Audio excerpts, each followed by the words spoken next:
জনদুর্ভোগ বাড়াইতে বাড়াইতে এত তীব্র মানে মাত্রায় নিয়ে গেছে ভাই, মানুষ ভাই এখন যে মানে কি রেখা কি করব কিছুই বুঝতে পারতেছে না। 60টা পাম্পে গেছে, 60টা পাম্পে তেল নাই, তেল নাই।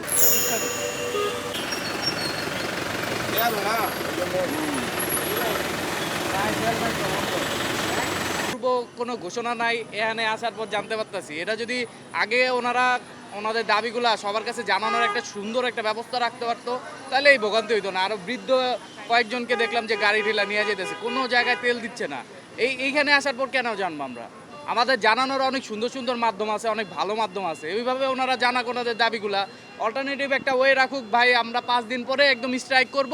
এই 5 দিন হচ্ছে যে আপনারা এটা জানেন, এই দাবি আমাদের। জনদুর্ভোগ বাড়াইতে বাড়াইতে এত তীব্র মানে মাত্রায় নিয়ে গেছে ভাই, মানুষ ভাই এখন যে মানে কি রেখা কি করব কিছুই বুঝতে পারতেছে না ভাই।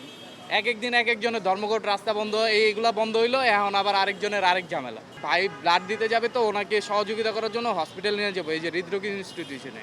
বাট ওনারে বললাম যে ভাই আপনি নিজের ব্যবস্থা করেন, আমি এখানে আটকা। মানে এই সিচুয়েশন, আপনি আগান, আমি তেল নিতে পারলে আমি আপনার দিকে আসতেছি। এখন তো শেষ।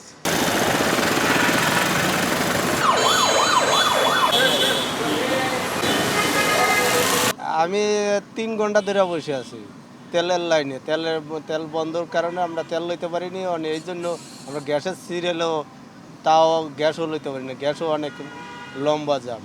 মানে এইভাবে যদি দেশ চলে তাহলে আমরা সাধারণ মানুষ ড্রাইভারগুলো আমরা কিভাবে দেশে চলাফেরা করব। 60টা পাম্পে গেছে, 60টা পাম্পে তেল নাই, তেল নাই।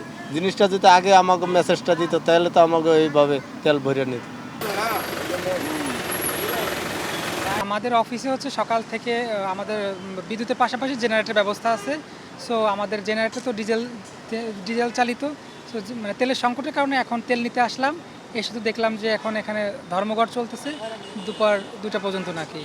আসলে এটা তো জনদুর্ভোগ ছাড়া কোনো কিছুই না, আমাদের এই সম্পর্কে কোনো কেউ অবহিত করে নাই।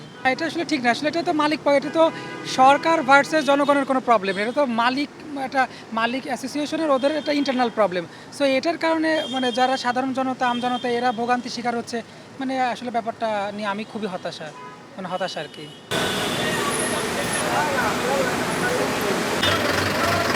সমস্যা তো আমরা জানি না, তো হঠাৎ করে তো সকালে জানছি যে এরকম পাম্প বন্ধ। এখন তো আমরা বাইক চালাই, এখন তেল লাগবে।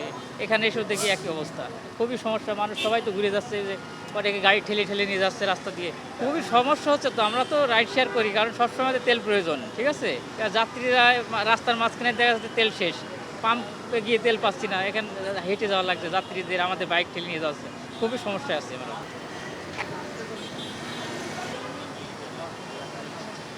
সকাল 6টা থেকে 2টা পর্যন্ত বন্ধ, 2টার পরে আবার চালু হবে।